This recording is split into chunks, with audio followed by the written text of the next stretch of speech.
Qonaqlar. Bugun biz Tatar xalqining ulug' bayrami Sabonto'yga jildik. Sabonto'y ul xizmat ham do'stlik bayrami. Sabonto'y ul har kimning kutib olgan izgi kuni.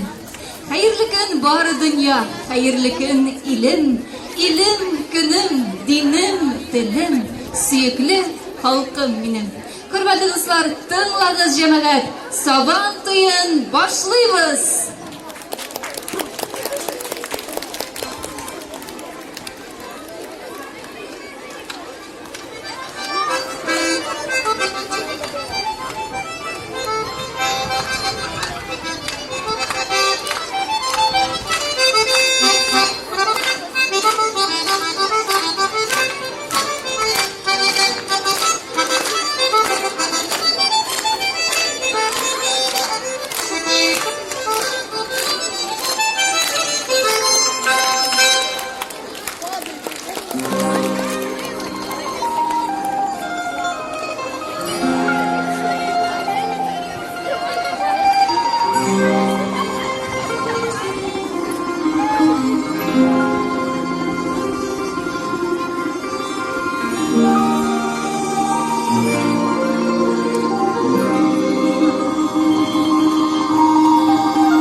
yaşagız deyip jiydik әлі sizni яңадан.